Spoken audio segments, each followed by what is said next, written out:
One of the things that's been most shocking to me, besides the fact that we've got a 14-year-old girl who is murdered, which is shocking, but the fact that Mr. David Anthony Burke, who we refer to around here as D4vda, we are following Pascal's example on that one because I think it's hilarious. It's the shocking way in which, how many times can I use shocking in one intro? Let's start over. Javi, take two. Okay. One of the things that is most shocking to me about what has happened in the case of the murder of Celeste Rivas Hernandez, when we look at the timeline, is that it seems like, and if prosecutors, if if DeForvita did what prosecutors say he did, which I believe he did, I believe them, 110%, I'm in, right? But if he did that thing, then the speed at which he continued on regular life looking like nothing had happened is, I, I almost want to say, impressive that a person could compartmentalize that way, right? Just like, oh yeah, I'm gonna commit murder over here. Then I'm gonna go and I'm gonna do this interview over there. I'm gonna do another one. I'm gonna chop her up and stick her in bags here. I'm gonna go on tour there. Then I'm gotta order in an incinerator. It's crazy how quick Mr. Vida was able to move on with life at the speed that he was moving. It's just it's it's scary, actually. It's frightening that he was able to do that. So tonight, what I want to do is I want to talk about that timeline. I want to look at some video clips of some interviews that he did in the just a couple of days after Celeste Rivas was murdered, according to the timeline that the prosecution has given us. And just kind of juxtapose those things and just explore this a little bit, because it's revolting is what it is. We're also going to take a look at some news surrounding the case, kind of tangentially touching the case. We're going to get into three questions. We're going to do some headlines. We're going to talk about Anna Kepner. We're going to talk about Tyler Robinson. There's a hearing going on right now in the Tyler Robinson case. And of course, we're going to wrap out our week with some good news. Now I feel like today isn't a 10-gallon show, maybe a 7.5-gallon show. Still, we have to fit it into a 5-gallon bucket. Let's get it out.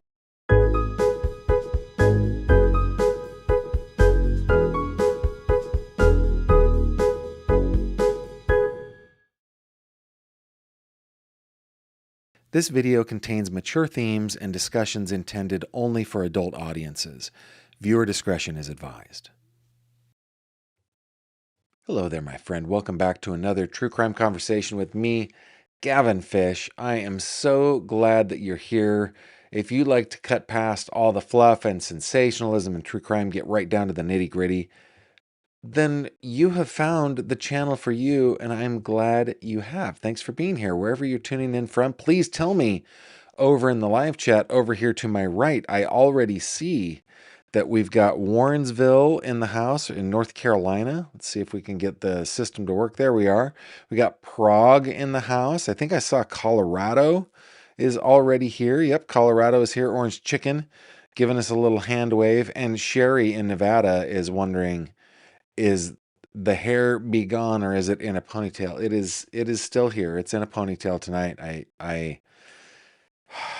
growing tired of it. But yes, please check in.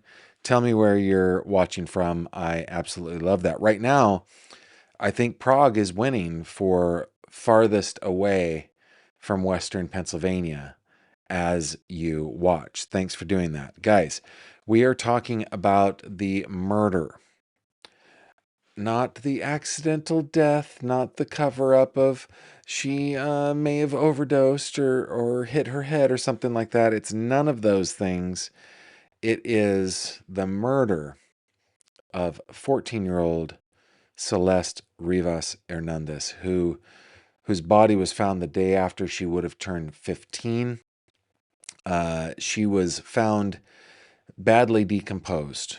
In a part of her was in a body bag that seems to have been ordered off of Amazon. Part of her was in another black bag in the front trunk of the car belonging or registered to this guy, Mr. David Anthony Burke, who we not so lovingly call D4vd's. Here is Mr. Burke's mugshot. He is charged with a couple of things. Definitely her murder. Also, there are special circumstances, right? There are aggravators that he murdered a witness, somebody who witnessed his crimes, namely the protracted SA of Celeste Rivas. And that, and then he, desecrated a corpse. And then he's charged with her SA as well. So he's facing major charges. He could be facing the death penalty. I kind of hope that he does. I'm wondering what this DA down there in Los Angeles County is going to do, because California pretty much has a moratorium on the old DP. But if anybody deserves it, and your politics may be different than mine, we're apolitical here, so I'm just going to dip my toe in it. If anybody deserves it, it's somebody who SAs a child over the course of at least a year and then murders her and then hacks her up into bits and stuffs her in a bag. I don't know if there's anybody else who qualifies if that does not qualify. Checking in with you guys. Indie Girl is saying hello from Phoenix. Glad you are here. Samantha's checking in from Orlando. We've got Sheila, True Crime Chat, South San Francisco Bay Area. Glad that you are here. Sharky Serona from South Lake Tahoe. We've got San Juan, Puerto Rico. Hey, Javi, are you from Puerto Rico? Javi's not. I thought he might be. Michigan is here. Kokomo, Indiana is here. Salisbury, Tennessee. Man, talk about songs. First of all, going with the Beach Boys with Kokomo, Indiana, and then Salisbury, Tennessee. Just that's Peter Gabriel all over it, right? You think he was talking about Salisbury, Tennessee? We've got Northern Kentucky here. We've got Cure Beach. Let's see. We've got Sweden in the house. I think you might be farther away than the Czech Republic. I don't know. Depends on the lines. I'm not sure. Quebec is in the house. The Great Lakes State is here. Copenhagen is in the house. Oh, my goodness. We've got Scandinavia nearly covered. Alaska, Central Michigan, Tennessee, Erie, PA, Sarver, PA. Home of the Boston Marathon start line, checking in. Very nice, very nice. We've got people from all over the world. Alabama is here. Let's see, we got a couple of, Sherry is saying, hey, Gavin, been on the spin car lately. The spin car. Been on the spin car lately. What? I don't know. I'm not following you. I have been on it. I've been out for a spin in my car. And today was a day where I was extremely glad that I have a car with a little giddy up and go. Debbie says he sounds completely different from his live stream on Discord 18 hours afterwards. Even those on Discord were talking about it. Oh, well, I don't have that. I don't have that one already. Dana says they may have a moratorium in California, but the governor will change in January, and maybe it will be someone who is for the DP. We shall see. Indeed. Upstate New York is here. South Africa is in the house. I think now you, Hanny, have the record for farthest away. Aunt Tiss, what about the federal DP? Do you think at least one of the grand juries was a federal trafficking charge? I don't think there was a federal grand jury involved at all. There's nothing federal about this case. There should be. I mean, he took a child over state lines, right? He took a 13-year-old to London So not only was he crossing state lines, he was going internationally. But so far we haven't seen anything federal. Haven't seen anything federal. Liverpool in the house, Georgia in the house. Thank you all for checking in. Okay, so I today, just this very day, let's see. I actually saw an article in TMZ that had the timeline of this whole thing. Now, I then started going to different sources and putting things together to try to understand the whole shebang, right?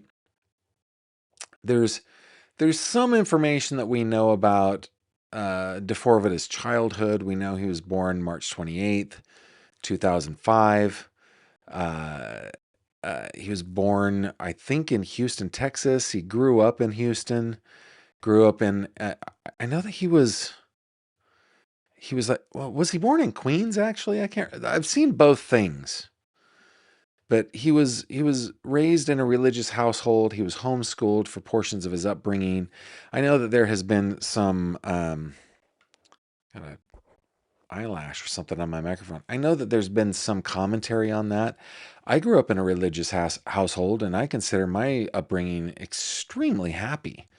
I don't think it has to do with the amount of observation or the fact that you're in a religious or an a-religious home. If you're in an unhappy home, that crosses all boundaries, right? Um, and homeschooling for me, I mean, our son-in-law didn't go to public school. He did cyber school. We have children that did homeschool for a couple of years of their education. So to me, that's not a red flag either. There were some other red flags though, as far like there was one. Well, we'll get to it in the video. But anyway, his childhood was described as spending a lot of time playing video games, creating internet content. He was heavily interested in YouTube and internet culture, content creation, gaming. Spent much of his free time learning, editing, online media production. I mean, he was editing on his phone and so forth. So around 2019, 2020, began posting gaming related videos online, things like Fortnite. What am I blinking on? Minecraft, things like that are popular on YouTube and TikTok. And through 2021, he continued building this online audience through content creation surrounding gaming. And according to multiple interviews, he began experimenting with music after receiving copyright strikes on video games, on content that he created surrounding video games, and he needed original audio for uploads. So apparently he taught himself how to produce music using BandLab.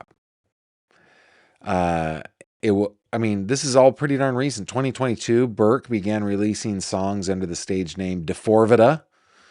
Early songs gained traction on TikTok, YouTube Shorts.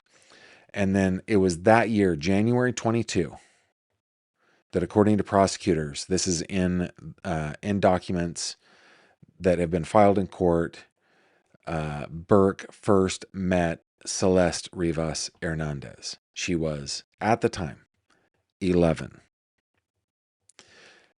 Now, throughout 2022, his audience is growing rapidly, right? He's got these original songs. They're gaining momentum, and mostly through TikTok reposts.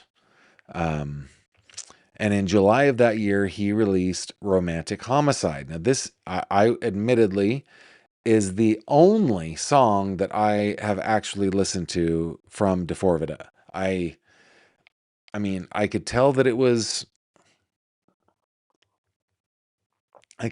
produced with low quality equipment, right? Produced in his closet, but it exploded. It did. It charted on the Billboard Hot 100. It entered the Spotify viral charts. Hundreds and hundreds of millions of streams, and that got him industry attention very, very quickly. It was in that same year, 2022, that he signed with Darkroom Records and Interscope Records. And so he started to make his transition from an independent artist, kind of growing up in a, I, I don't know, suffocating home. I don't know if that's fair, but that's what it seems like to me. Suffocating home uh, as an independent artist and then transitioning to a major label. Also, late 2022, he secured professional management, right? Moving into early 2023, he had another breakout success called Here With Me. So both Romantic Homicide and Here With Me were major hits, and he had become one of the fastest growing young artists online. What does that mean? That means that he is the shark eating all the fish, leaving juicy bits floating in the water, and he is going to be surrounded by so many people that just want the tender victuals, right? Want the scraps. So he is becoming a cash cow. He is surrounded by people who want to cash in on his fame. This probably includes his family members, his friends, certainly professionals in the industry. I honestly think that one of the tragedies in all this is that he certainly, in my mind, this is my opinion, was not alone in his knowledge of the death of Celeste Rivas, for sure. I mean, there's not even a question in my mind for that one. This is my opinion. Early 2023, he began appearing in major music publications. He started doing interviews. Everything around him had to do with how quickly he was rising. They talked about how, he made his music in his sister's closet at his home and becoming famous almost entirely through TikTok. And by 2023, in the spring, his streaming numbers reportedly crossed into the billions across platforms. So now that cash cow is fat, right? I'm mixing lots of metaphors. I tend to do that. Mid 2023, he's touring larger venues. He's appearing at major festivals. He is being widely described in entertainment media as one of the music industry's fastest rising young artists. But in November 23, that is when, according to prosecutors, at the age of 18, Burke began a sexual relationship with Celeste, age 13. To me, guys, and I think to most of us, right? I know that there are Romeo and Juliet laws for kiddos that are close in age. One of them turns 18 first, before the other. And I totally get that and I understand those laws. But a 5-year difference in a 13-year-old's life, more than a third of her life older than her, that's gross. It's creepy. That is SA, is what that is. Okay. So we move forward to February 17th, 2024. Celeste is reported missing. According to prosecutors, authorities contacted Mr. Burke after discovering his number in her phone records. And he is told by the Riverside County Sheriff's Department, hey, she's 13. And he goes, well, first of all, I haven't even seen her. Secondly, 13. What? Get out of town. But I haven't seen her. And magically, 2 days later, Celeste returns home. Remember, Celeste is from Riverside County. The Inland Empire is what they call that area down there. 70 miles from Los Angeles, which is where Mr. Burke was now based at the time. So prosecutors, obviously, they argued that Burke continued that relationship after having been warned about her age. Of course, through all this, D4vd is growing more and more commercially viable. He's touring, he's collaborating, he's streaming even more. His social media visibility is just going through the roof. And then in April 5th of 2024, Celeste Rivas is reported missing again by family members. And this is the final missing persons report before her death. Prosecutors allege that starting in about April, going through the summer of 2024, that Celeste traveled with Burke to Las Vegas, to Texas, and to London. And it doesn't specifically say London, England. Could be London, Kentucky, but I think it's England, right?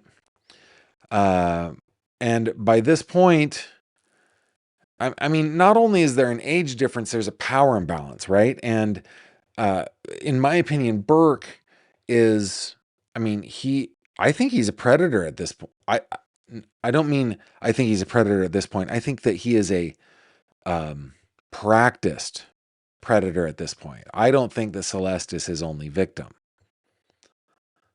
I think there's probably more, right? And he's using his celebrity and his rapid rise and his money and his his fame and everything that goes, living in a mansion in the Hollywood Hills, all of that creates a huge power imbalance and creates like a bait, like a lure for a person like Celeste, who is just lured into all of it.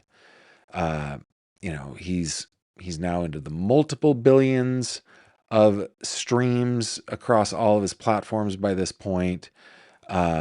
His songs have become staples on TikTok, on Spotify, all the different streaming platforms, and they're starting to be used as in like emotionally themed, relationship themed content online. And that summer, man, his visibility just exploded, right? Now, in late 2024, prosecutors say that relationship tensions started to develop between D4vd and Celeste. I hate using the word relationship here, but I don't know if there's any other descriptor that we can use. She thought that it was a relationship. It was not. It was him taking advantage of her and essaying her over the course of a long period of time. But let's say she felt that there was tension in what she believed was her relationship. And in November, they quote unquote broke up, right? Though, according to prosecutors, they continued communicating and they continued sexually. Late 2024, there are alleged text messages discussing this relationship conflict, pregnancy concerns, abortion, fears about public exposure of their relationship, which tells me D4vd knew what he was doing was wrong. He's not some 18, 19-year-old failure to launch. He knows that what he's doing is wrong, right? Late 2024, industry expectations started to intensify around his debut album rollout, future touring plans, and in early 2025, his career. Well, let's see. The main viewpoint of his career was that he's about to break out into the mainstream. He had billions of cumulative streams. He had massive TikTok exposure. He had international recognition. He was touring. He was opening for big names, and he had a growing industry investment behind him. And it was at that point, prosecutors say, that Celeste threatened to expose what she probably believed was a relationship publicly. That also means to me that she knew that what they were doing was wrong. I mean, we've seen, and I'd love to hear your comments in the live chat on this, but you know that clip where she talks about the R word on a live stream with him, and whoa, whoa, whoa, okay, we're stopping, everybody delete this, right? She knew what was going on. She understood. She's 13, 14 years old, right? Okay, April 11th, 2025. We're getting close to the date that Celeste is killed. D4vd's performs at Coachella, and this became one of like the most career defining moments to that point in his career, right? Coachella, big stage. April 22nd, so 11 days later, April 22nd, according to prosecutors, Burke and Celeste exchange a long series of texts. Celeste allegedly threatened to reveal to the public that they were in a sexual relationship. Prosecutors say that Burke feared this would completely derail his career, ruin his life. And so the following day, on the 23rd, prosecutors say that Burke sent an Uber all the way down to it was probably already in, but all the way down to Celeste's house in Lake Elsinore in Riverside County. And that Uber picks her up and brings her all the way to the Hollywood Hills. This, according to investigators, was the last confirmed day that Celeste was alive. Surveillance and digital evidence placed her at his residence. Let's see. Prosecutors believe that is the day she died, April 23. So this is all coming to a head, right? I mean, the reason that I'm going through this timeline is this is building. Not only is the success building, but the pressure for success. Remember, we're talking about everybody around him wants the scraps that this guy generates, and he's going to start feeling the pressure on that. So it's building. There's this tension that is building, this pressure that is building. And at that moment, Celeste is saying, I'm going to go public on this. And so, at least according to prosecutors, he lures her over to the house where he lay in wait and stabbed her to death, right? The next day, April 24th, tickets for his world tour officially go on sale.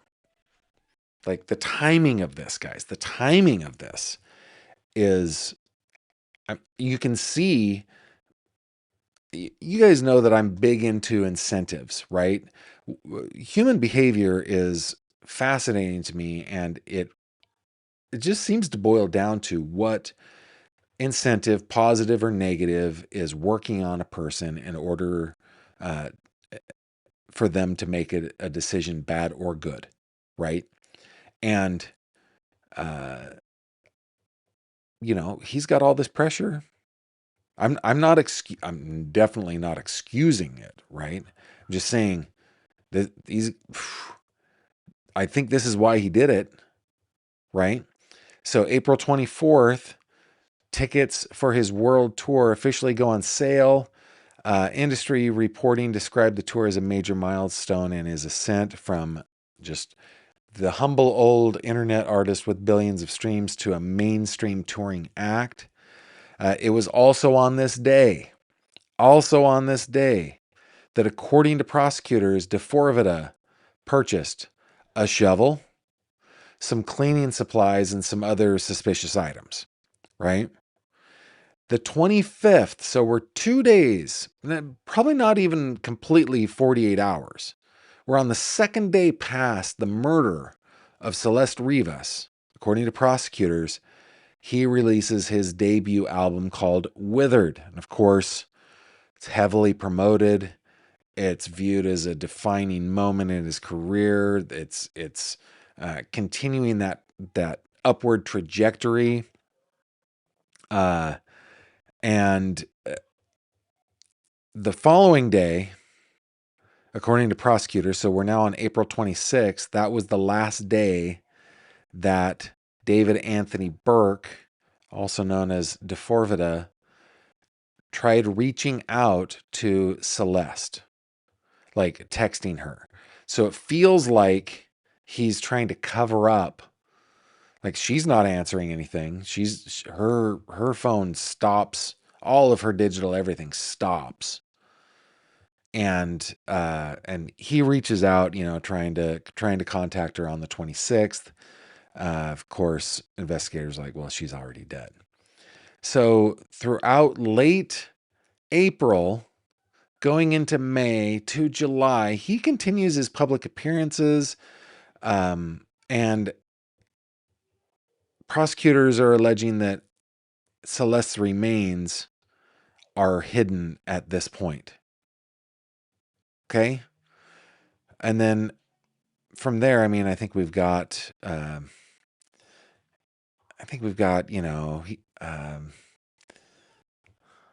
actually, let's just pause here in the timeline before we get into a video. I'm going to bring up this video here from April 28th. This is the Zach Sang show.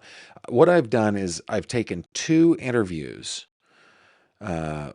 one from Zach Sang show on April 28th, and then another one from And the Writer Is from May 5th. Okay, and we have a total of about 12 and a half minutes that I want to show here. But before we do, let's bring Celeste back up here. Let me just check in to see what you guys are saying in the live chat. See if there's anything that I heard he was born in Queens too. Like I think I had written, thanks Elizabeth McMasters Esquire. I think he was born in Queens, I think. Sherry says, you need to read answers on the fish tank. Where am I? Wrong answers only. I did a wrong answers only. I need to read the answers. I haven't checked in the last couple of days. You're right. I need to do that. You need to check that out. Manchester is in the house. Thank you very much for being here. Rochester, New York is here. Let's see. Debbie says, I don't know how to send you the man doing the deep dive into his live stream, but really reading comments. The best way to reach me, Debbie, is through my website, gavinfish.com. I can bring it up. If there's always a link to it. Oh, I need to bring this in so it's the whole thing. There we go. Gavinfish.com. And if you click on this little envelope, it will open up a form that sends me messages. I kept getting complaints that I wasn't receiving emails, and so I set it up this way. I get all of these. They're stored on my website, and they make it into my inbox. So that if ever you want to send me a tip or anything like that, that is the way that you do it. Also, by the way, while we're here, if you click on this little fishy, that will take you to the tank where we hang out and talk about things. So this is the post where I said, where am I? Wrong answers only. Let's see. We've got, where are we? New Disneyland, or the Matchbox Car Museum, Autorama in Bangladesh. Special trip to the Apache Trail. You're taking a tour through the Horseman's Camp in this picture. That's funny. On the set of Back to the Future. Anyway, go hang out with us in the fish tank. If you're on Facebook and that is your thing, you're always welcome there. Okay, a couple more comments to see if there's anything left that I haven't seen. Autumn, our lead moderator, says, D4vd's had a post that said, quote, I watch gore to disconnect the part of my brain that feels empathy to the wrong things. That's pretty scary. Angela says, I wonder if her family was getting paid to allow her to stay with him. That would make sense knowing they did not want to make statements. There's other incentives too that make sense, like that he's their son. And well, probably money is the biggest incentive. You're probably right, Angela. Ben says, I was in a quote relationship similar to Celeste. I used to jokingly send pics of Chris Hansen to my abuser. Oh, wow. That live stream clip of her kills me. I totally see myself in her. Wow. Well, I hope that you are safe now. And yeah, that does sound like a call for help, right? Thank you for sharing that with us. That is tough. That is tough, tough, tough. You guys, by the way, our chat is the classiest, best chat on all of YouTube. Thank you guys for keeping it classy. And thanks to our mods for doing such a good job moderating the conversation. Okay, let's get over to here, right here.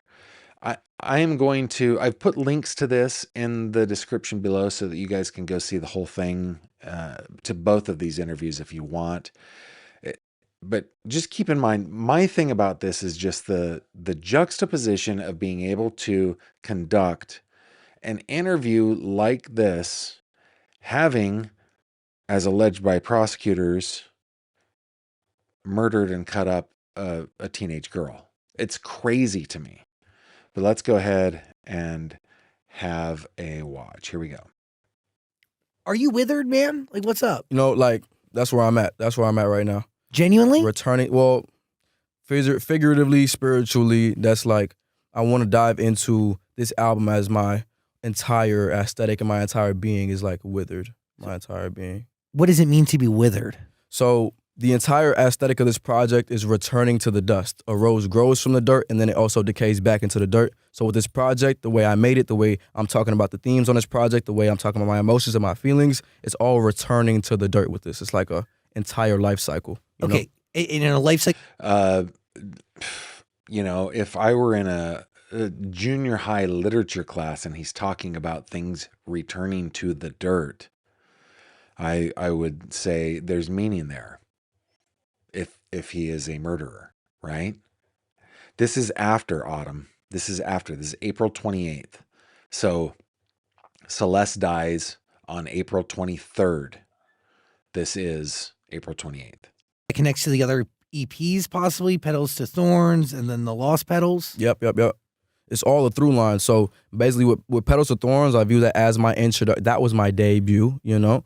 And then with the Lost Petals, it's kind of continuation of that story. And then this is like the ending of it. So people use their debut sometimes to be like, oh, this is me and this is me and my art. But this is like the closing of a chapter, especially for like my main fans and even for the new people that's coming in. They can recontextualize my music with the previous project. So it's a good way for everybody to get into it. By listening it all together. Exactly. Okay, so let's go through what that life cycle means. So I just have to stop here. I really hate artists taking themselves too seriously. I just really don't like artists that take themselves too seriously. I really don't. Like, it doesn't matter what your medium is. You know, here we go. Here we go, guys. A tangent. Here we go.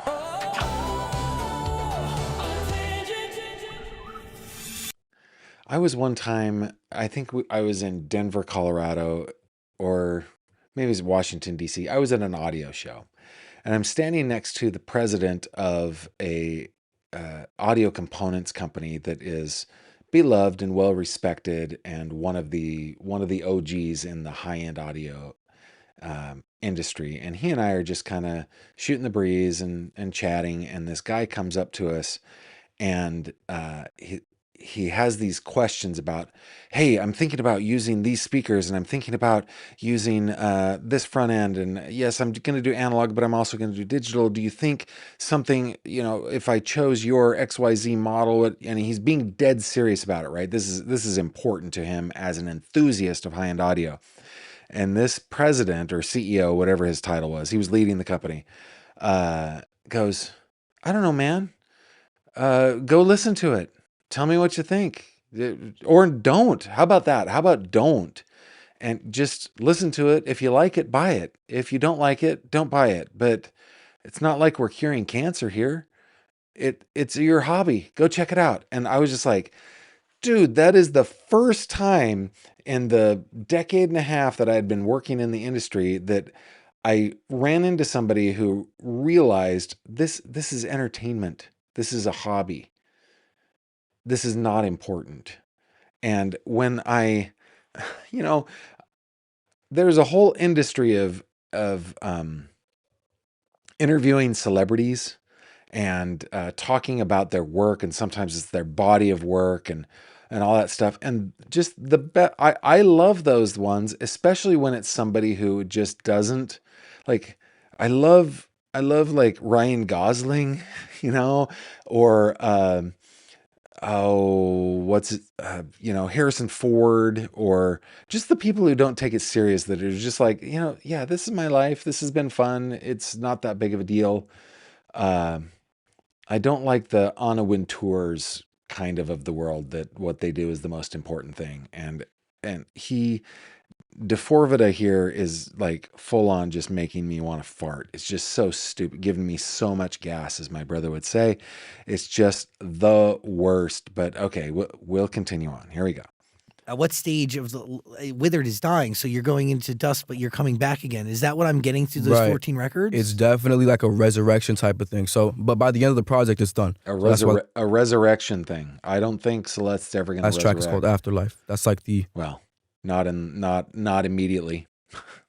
final blow, How long did it take you to come up with this? Because when you were on our show 2 years ago, you said you had something in the works, but you ended up getting rid of those records? Yeah, it was like an interesting thing, because when I talked to you about that, it was like I had a very clear vision, but then I had lived not that much life, And then I went on all these tours, and I went on tour with SZA, and I was meeting this person and this producer and that artist and this, and I was just getting lost in the sauce, and I had to kind of take a few steps back. So the first couple projects that I made, a couple iterations of Withered, one was like an R&B project, one was like a pop project, and nothing really felt like me. So I kind of had to bring it back with this last one and gave it one more shot. Was it all titled Withered throughout that, or nah? No. Like there was a concept and there was a story there that I wanted to continue, but there was no name and there was no like theme of the songs, and because I'm writing at this point about myself and my emotions and my vulnerability, and I wasn't doing that a lot last couple projects because I was homeschooled. Yeah, you were living a different life. Yeah, I didn't have nothing to talk about like that, and people were asking me, "How'd you write all these beautiful songs when you have no relationship?" I was like, man, I'm a prophet, bro. I just spoke it into my own life, Oh my Crazy. goodness. You've been on 2 headlining tours. You open for You know what? Hold on. I can't. I gotta stop. Can't let that pass. Hadn't led that much life. Okay, he's starting to sound like, okay, he's figuring this out, and then he's like, I'm a prophet, man. I just brought it into my life. I'm like, crap, you idiot. He's like, according to prosecutors, had murdered a 14-year-old girl just 5 days before this.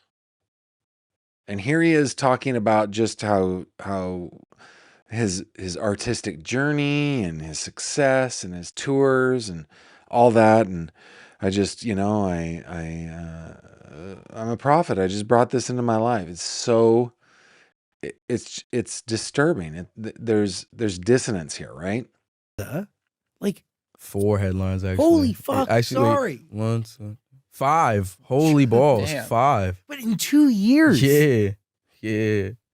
But you also released, which I think it's really crazy that your fans are so adamant on you having an album. You released 40 singles. Dude, I'm out. I'm out there. Definitely out You're there. It's so funny because I've been seeing the singles, TikTok like, drop. Why don't you drop? And it's like, just go to my. Are you kidding? I've been dropping, bro. There's 40 Yeah. songs. Yeah. So, okay. How does life change? Like, how does your daily outlook change from the last time we met? Because even hitting the road and living that life, Yeah. and definitely like, I don't know. I don't know if you started in vans, or I don't think so. I would assume you went right to the we bus went straight life. to the bus. That's sick. Straight to the bus. God bless. Yeah, Truly, God bless. absolutely. Because life is different in the back of a white creeper van, dude. with the bar. Look at how happy he is. He's smiling. He's talking about, bypassing the van and going to the bus, the tour bus and everything. It's just, look how happy he is. He has allegedly murdered a girl less than a week before this. Yeah, bro, it is not okay. That's crazy, yeah. Can you explain how your daily outlook and like just the way you perceive life now changes from that experience? I mean, it's definitely very, very euphoric, and it doesn't feel real to be like, on tour and to have such an ability to travel like that. Maybe that's it. Maybe it's the euphoria of the success. I don't know if, however you define success, especially when you're young, when you start to experience it, you start to believe that you are the creator of that. And that, at least that was my experience. You start believing what people are saying about you, and you think that, hey, I really am this great. And maybe he was just in this euphoric state. Just like, dude, nothing can stop me now, right? Look at what I have accomplished, and I'm just gonna have to get rid of anything in my way, and it's not that big of a deal. So it's a life, right? And to be able to see the fans in face to face in real time and be able to feel that emotion and that connection to them, it's just like you don't believe it, and it's so hard to process that. Like that to me is bigger than getting a viral song. Like, you really have people sitting in this room that bought tickets to your show that's really screaming every word. Like, that's insane. Like, think about that as like an internet kid, Right. like somebody who spends so much time playing video games behind a screen. Yeah. Like all these people that, yeah, they exist in this digital universe now exist In real life. Yeah, in front of you. Crazy, bro. Like, you're supposed to be a comment. Like, you're a comment, bro. You're a like. That's crazy. You're really like real. It's so fire. I love them so much. That just the jubilation a week after taking somebody's life. I keep saying it, but it's just crazy to me. Yeah. It's amazing. So cool. So does it change the way you make art? Yes, obviously. It's how we got to Withered, right? Yeah, man. Yeah, definitely. I mean, like, in the process of, getting outside my house and exploring the world and finding friends, losing friends, finding relationships, losing relationships, it's just... Losing relationships. That's what it sounds like he defined that as. Finding friends, losing friends. Getting relationships, losing relationships. Ooh. Everything has kind of been shaping and leading up to this project in such a domino effect way, Like just living life and it Yeah. fueling. This album is my life. Like, Withered is my life. Petals of Thorns and Lost Petals are what I wanted my life to be, and then Withered is my life. Ooh. Yeah. So where do they align at all? They do indeed, because like I said, I kind of felt like it was a prophetic thing that I was speaking about heartbreak and love and all these things I had never experienced before, but then I actually experienced them, and it's like, yo, I really said this about myself 2 years ago. That grosses me out, man. That grosses me out. Happening. But is it what you really expected? It's weird because I have such a weird view and take on situations like that, because I'm always looking for writing material in these types of things. So instead of taking it to the chin, being like, oh my God, like, I'm heartbroken, like, I go straight to my phone or BandLab, go straight to the studio and write about it. I never actually like fully process situations like that because I'm always expecting it to happen, and then as soon as it happens, I'm writing about it. So you're expecting. Let's break that down. Yeah. Because I understand, like, you going immediately to art, like, is a means of coping. Yeah, basically, yeah. But you saying expecting it, meaning like you get into a friendship expecting it to end in a devastating, tragic, sad way, so it can inspire art. But are you manifesting that in a certain? I degree? don't know. I hope I'm not. I really hope I'm not, because it feels that way. Because like, I look back to old songs like Sick. "Life's a Dream" and all these songs I wrote in my closet or my sister's closet in 2022, when I'm looking at my life in the past 8 to 9 months, I'm like, whoa. Like, bro, these songs are soundtracking my life. So I hope I'm not involuntarily doing that, but it might be that way. Not gonna lie. Interesting. Where do you think those lyrics have come from now, listening back to it? Do you know? I feel like this is some real, like, this is basically me talking to myself, because in the second verse I talk about like going on tour and stuff like that. Like, I'm moving out of state, going through some phases, talked to my mother, father yesterday, like my family dynamic and stuff. I pull from my own life for inspiration too. Yeah, but is it like an internal dialogue almost? For sure. It's like the voice in my head. Like, if I have a situation I've gone through, I can repurpose that and act like it's somebody else. So some of my relationship songs is like me talking to me with, like, what's an example? Say It Back on the album is basically me not reciprocating self-love.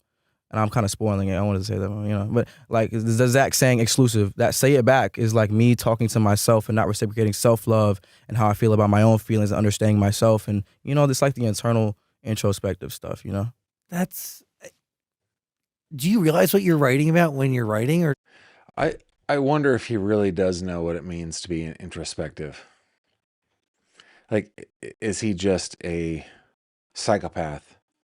And like Dandelion S is saying here, is he just a pure psychopath? And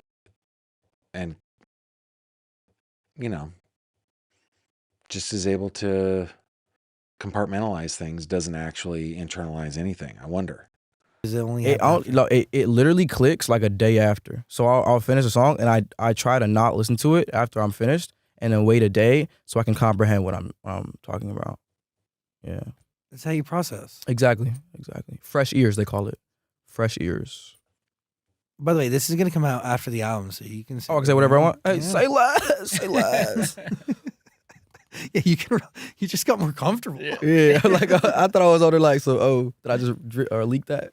Can we talk about like the interludes and like even the Yes. the verbal exchanges, because they really do punctuate the album, and like there's some exchanges between you and a female. Seems to be your love interest, right? What is that adding to the story? It's a whole different layer of depth for an album. I feel like, especially for me, when I'm having dialogue now and things that add to the story, I'm talking about the invisible string theory, which is a common theme and one of the most the motifs for the project. I really wanted the listeners to feel like they're reading a book almost, and they get into a different chapter with every song. But there's also that kind of pause where they can take every song in by itself and then have this kind of visual landscape in this interlude to kind of be in my head, in my mindset, and why I wrote the project like this and how everything went, just to like keep them even more interested and connected throughout the project for sure. At the end of the interlude, correct me if I'm wrong here, she says, I love you. Mm-hmm. You don't respond. She says, I love you again. It repeats itself and you don't respond. Was that done purposely? Absolutely, because the next song after that is This Really Love? I mean, there's no way of knowing if he's talking about Celeste or not, or he's coping about Celeste, but it sure seems like he probably is. Uh-huh. So it's kind of like a lead into that kind of a transition type thing, I believe the last time you were here, you didn't. Didn't you say you never experienced love or hadn't been in love? You didn't. Yeah, and believe so? I didn't. I wasn't in a relationship then. Nah. But today you are, or you Nah, are? I've been through a couple. I'm single still right now, but I've been. This is gross. This is gross. I'm going to go back just a little bit, okay? Hadn't been in a relationship back then. I'm single now. Yeah. Because you murdered the 14-year-old girl you were in a relationship with. Love you didn't. Yeah, and believe so? I didn't. I wasn't in a relationship then. Nah. But today you are, or you Nah, are? I've been through a couple. I'm single still right now, but I've been through a few, and they've taught me a lot of things, and they've shown me what love is and what love isn't, and how to approach it, and how to be human with it, and not be so artist, and not look for the things to write about in these types of situations. And I've kind of been more mature about it and getting. Oh.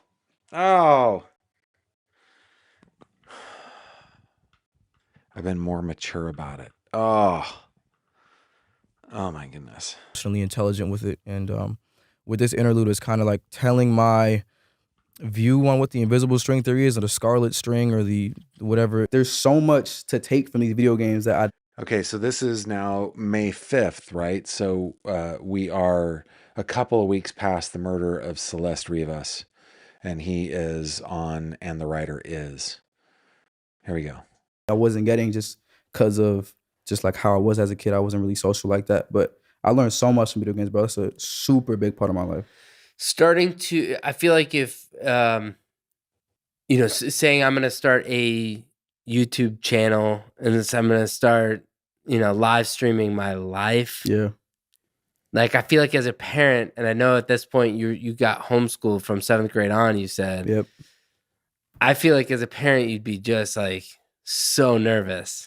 Yeah, I mean, the good thing about these things is every time I would discover a new hobby, I'd have to hide it for a little bit and then like ease my parents into it. So I wouldn't be like, Mom, I made a YouTube channel. Like, nah, I had to like gain the followers, be super discreet with it, post some gaming videos, gain some views, gain some notoriety, and then bring it to my parents and be like, yo, these people like me, you have to like it too. Because they wouldn't let me do it if they didn't see the progress and the actual product of what I was doing. They'd have to see the proof before they'd let me do it. So when I started the YouTube channel, I already had like 5 or 6 videos up, all amassed about 10,000 views each.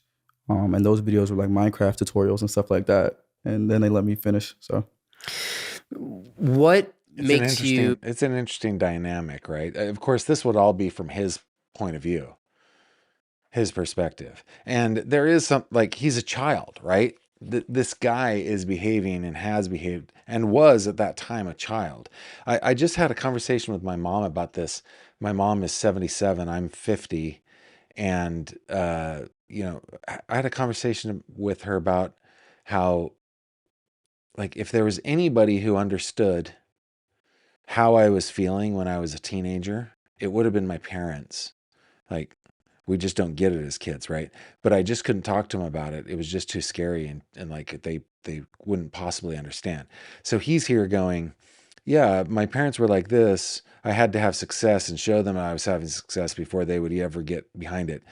That is his perspective. It's not necessarily the truth, but I mean, it could be the truth, but it's still the relationship dynamic is interesting. And how did it affect how he grew up, and how ultimately, I mean, what led him to what prosecutors are saying is murder, right? That he murdered Celeste Rivas. I think it's interesting. Create music? good question. Back then, when I first started, it was purely for Fortnite. Like I treated Fortnite like it was a movie, like I was syncing or soundtracking like a TV show or something. I make a montage, then I make a song for it. I make a montage, I make another song for it.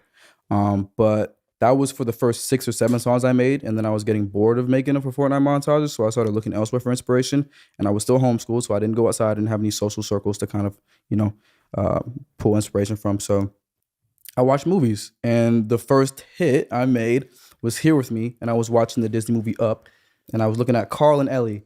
And when Ellie died, it was like the saddest thing ever for me. I watched the movie like 150,000 times, and every time I included this because, like, did he feel sad when Celeste died? Ellie dies, I cry every time.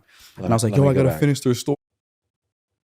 And when Ellie died, it was like the saddest thing ever for me. I watched the movie like 150,000 times, and every time Ellie dies, I cry every time. And I was like, yo, I gotta finish their story. Like, this is so sad. He's moving on. He went to Paradise Falls without her. I gotta do it. So I wrote the song about Carl and Ellie making it to Paradise Falls together. That's the whole chorus. That's what the chorus is about. Yeah, like that guy just completely 100% creeps me out. And I'm curious what you guys are saying over here. Let's see. Yeah, Flojo, if you put GF, you got to put GF in order for me to see anything. Let's see. I believe this interview was before Celeste was killed. At 3:48, Zach says you had a birthday a couple days ago, March 28th. And at 51:27, he talks about learning new backflips for Coachella, April 11th. Oh, so maybe it came out on April 28th? Is that what happened? Maybe I've read this wrong the whole time. Maybe he's leading up to being a murderer. That's a good point. I mean, they said in that clip that this is going to come out later. So you're probably right. This is probably before. In my mind, it was after. Nevertheless, he would have been having that protracted sexual relationship. You guys know what I mean. I hate that word, but with Celeste, and then the breakup, and he would have been building up to her murder. Interesting. And Debbie saying, OMG, Celeste said that to him and he didn't say it back. He really is just a creepy guy. The ability to, I don't know. I wonder if the May 5th one was before as well. I know that he went to a party, like he went to a launch party the day after, 2 days after. Thanks, FloJo. Appreciate that. Very interesting. Very, very interesting. Okay. There is a piece of news out in this. Let's see. Aunt Tiss says, I think it shows he grew up hiding things and aspects of himself from others, family, the public. Tracy, do you think his lack of social awareness comes from being homeschooled? No, I don't know. I mean, our son-in-law is a perfect example of just because he was not going to a public school doesn't mean that he wasn't participating in all the stuff that the public school kids participate in, sports and theater and singing and all that stuff, right? So, and when we had our kids on homeschooled, we had 2 of our children homeschooled for a year at a time each. It was kind of out of necessity. Well, they still got to go out and do the things with all the kids. So I think the homeschool thing is kind of a crutch that maybe I was homeschooled, so I didn't have any social outlet. Bull crap. There are tons of social outlets for homeschooled kids. It's just they're choosing. Like, I would have thrived as a homeschool kid, and I'm glad my parents didn't do that. Well, they didn't have the option back then. I actually asked my parents if I could just GED my freshman year and then go to college, and they wanted me to have the high school experience. So I'm glad that they said no to that. But I think it's a crutch. Oh, you're homeschooled from 7th grade on, therefore you had no friends, therefore you had no social anything. No, I don't buy that at all. Not for a minute. Thank you for that comment. Okay, little news surrounding this. We talked about this a little bit yesterday, but D4vd's brother Kova, which isn't his name, it's Caleb, releases new singles as artist remains in custody on murder charges. This is coming to us from Fox LA and Kelly Johnson. Dateline Los Angeles. Caleb Burke, the younger brother of David Anthony Burke, has officially entered the music industry as his brother remains behind bars facing a high-profile murder charge. Bad timing, man. Bad timing. David Burke, known as D4vd, pleaded not guilty to the charges against him while his legal team maintains his innocence in the murder of 14-year-old Celeste Rivas Hernandez. Caleb Burke is performing under the professional name Kova. His first song, Imaginary Love, dropped April 14th, followed by his latest single. And is it just asterisk X? Or are they trying to make it so that they don't say sex here? I don't know. Which was released May 5th. The 18-year-old sound falls into the pop indie genre, which is similar to his brother's music. The brothers grew up in Houston before D4vd is believed to have moved to Los Angeles in April of 23. Kova's official social media accounts are exclusively about his music and have no mention of D4vd or any family members. And of course, Burke is due back in court on the 12th, which is next Tuesday, and then again on the 26th. So there's that going on. Talk about the worst timing ever. But I don't know. I guess you got to do what you got to do. I guess. I don't know. Weird. But that's where we are on the Celeste case. And with that, guys, let's go ahead and move into 3 questions, shall we? It's 3 questions with Gavin Fish. Okie dokie, guys, 3 questions. What I do is I answer 3 of your questions that you send in to me at 3questions@gavinfish.com, all spelled out. You can send in 1 question. You can send in 1,000 questions. My promise is I answer all the questions. I just get to do it in the order in which I choose, and 3 at a time. So today's question first, and I love the questions, by the way. I love the questions where you guys can play along in the live chat and in the comments. So you tell me the answers to to these questions for you. Kelly asks for question number 1. Would you say you're the life of the party? Kelly, I would not say that at all. In fact, I don't like to go to parties. I am a homebody. I like to spend my time with Kimberly and our children, and out of the two, I prefer just Kimberly. That is who I am now. I with my close friends, friends that I've known my whole life, we do have a good time. Am I the life of the party? No, I'm just one little cog in the machine that is our friendship, I would say. That is me. But if you are the life of the party, tell me if you are and how you do that, because that's definitely not me. Wizard of Ezzy says or asks, what things are you really picky about? I am picky about a lot of things, but they can mostly be categorized into like dad things, like close the door. We're not air conditioning the outside. I'm very picky about that. Turn the lights off when you leave a room. I'm really picky about that.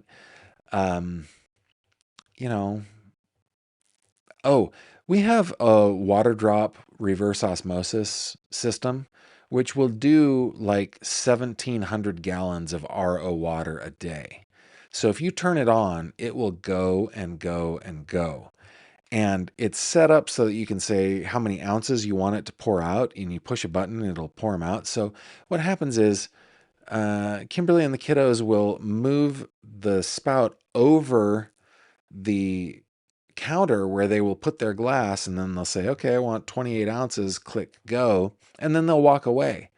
And then they will come back and they will grab that glass, but they won't put the whatever you call it, the spout, over the sink. And I just think there's just one little servo in there that is controlling a valve that keeps that from not just running water all over the place. And it just drives me crazy to walk into the kitchen to see that is over the counter instead of over the sink. If the valve goes, then at least the water goes down the drain.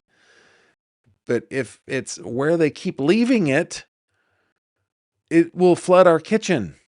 I'm picky about stuff like that. I am picky about proper grammar and punctuation. I am a big fan of the Oxford comma. I'm picky about food. I'm definitely picky about food. Like I have certain rules of food that I will and won't eat. But yeah, that's my pickiness. Next question is from Rua. Do you have an insect that you like? I am not. I'm not a bug person.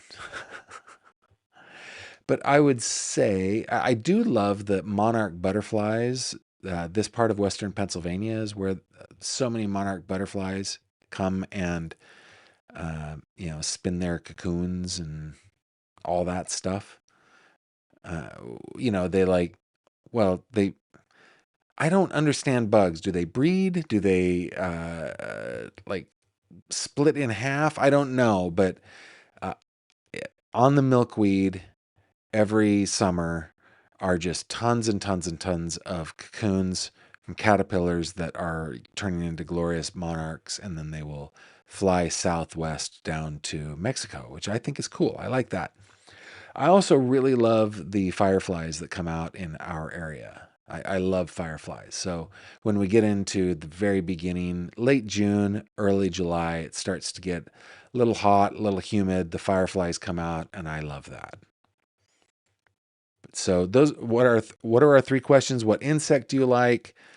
Let's start from the beginning. Would you say that you're the life of the party is question number 1. Question number 2 is what are you picky about? And question number 3 is do you have an insect that you like? You guys tell me in your comments, and while you are exercising your little thumbs to type those up, let me bring you a couple of headlines in the world of true crime. Here we go.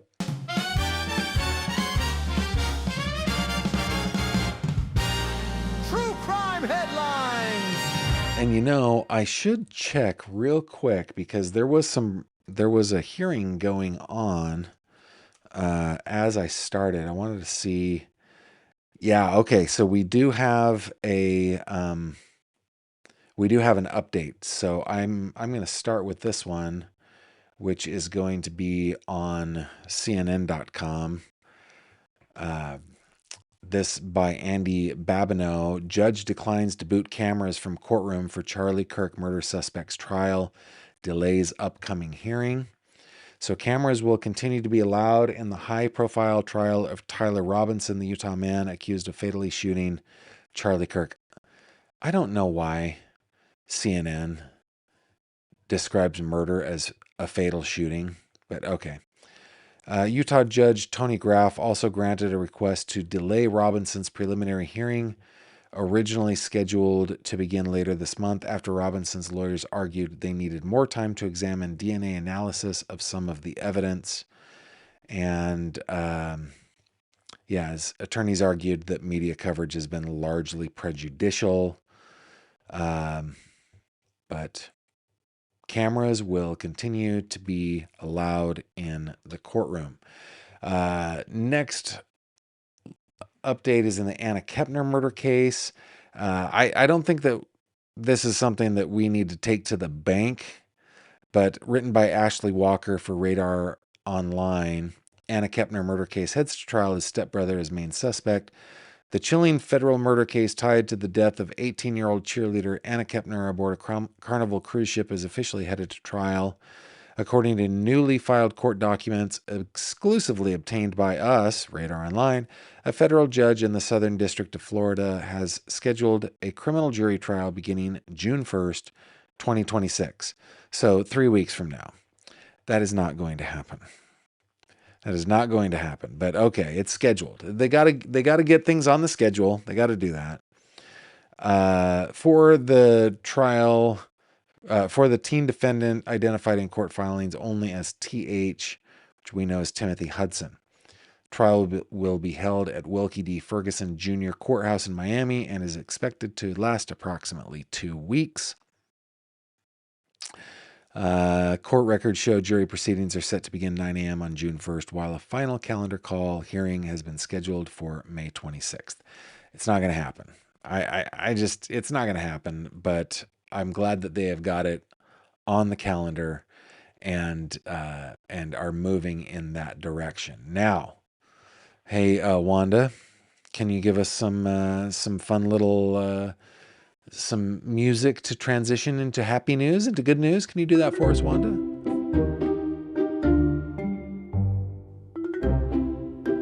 That's more... No, I like it. I like it. Okay, we're transitioning. Okay, that's enough, Wanda. Thank you very much. All right, guys, for good news tonight, coming from Good News Network, written by Andy Corbley. Catch stunning views of Venus and Jupiter as they align with the crescent moon in mid-May. Awesome. Jupiter and Venus will appear in a line with the waning crescent moon in mid-May, providing a perfect opportunity for some quality stargazing. Jupiter, which has been shining brightly for months and has been visible with both binoculars and the naked eye, will sit in the highest position of the stellar skewer. Between May 18th and 20th, when it lines up with Venus and Mercury, one will find our solar system's largest planet in the western sky near the twin stars of Pollux and Castor, also known as Gemini. So that'll be cool. That'll be cool. We're going to get a nice little stargazing view, and that makes me happy. Of course, a link to the article is in the description below. You can read the rest of it along with links to everything that we've talked about today, including the videos that we watched from Mr. Vada. Now, before we finish out the live stream, though, let's just see what you guys are saying over here.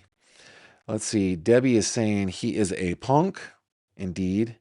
His way of socializing was in video games and discords. Autumn says, are sociopaths born that way or did they fall into it? I don't I don't know. First of all, I don't think sociopathy is actually a recognized diagnosis, but I might be wrong on that. I think it's just something that we call someone like him.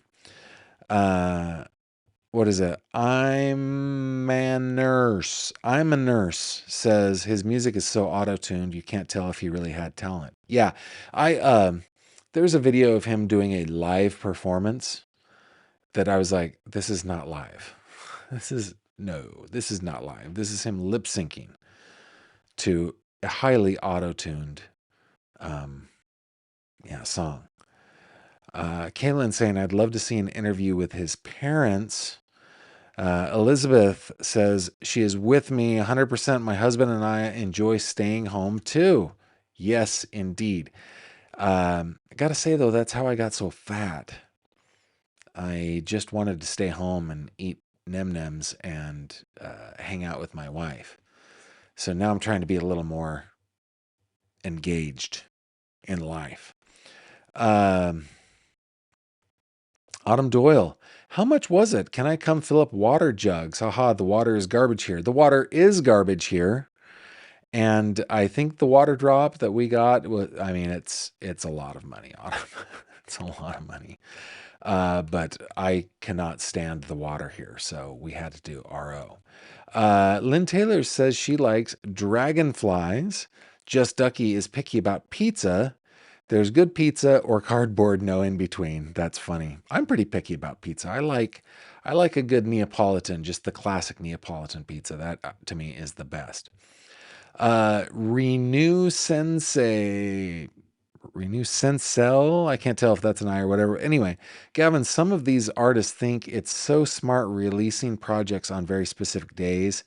Interesting that Kova put the music out on 5/5/25. Okay, yeah. All right.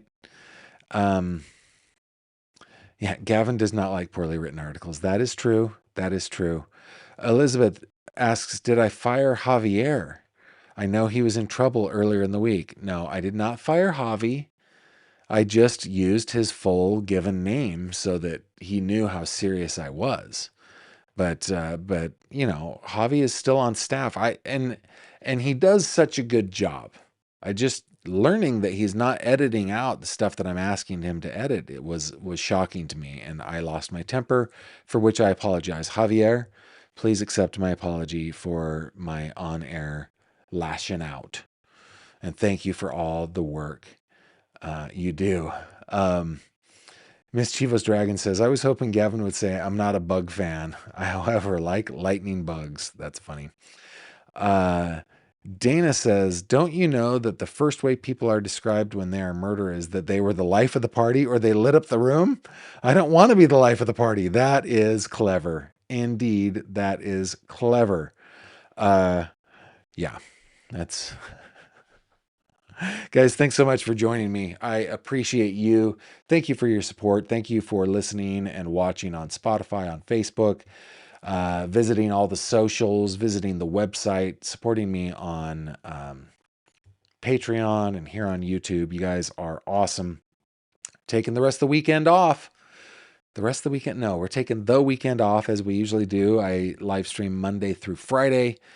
And be back with it on Monday, hopefully, with some more engaging content on the cases that we're following. And our case list is actually pretty long, right? We've got Ellen Greenberg I'm always looking for updates on. Melody Buzzard, Nancy Guthrie, little Emmanuel Haro. We're wondering what's happening with his mom, Rebecca.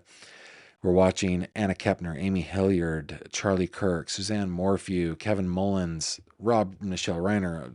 The list goes on, right? So I'm always looking for updates on all those things and will continue to bring you those updates. So I hope that I will see you back here Monday at the same time or wherever and whenever you watch and listen. With that, I bid you adieu. Thank you very much. I'll catch you on the next one. Bye-bye. Thank you very much for watching this video. If you liked what you saw, please consider subscribing. And if you have any questions or comments, please leave them below.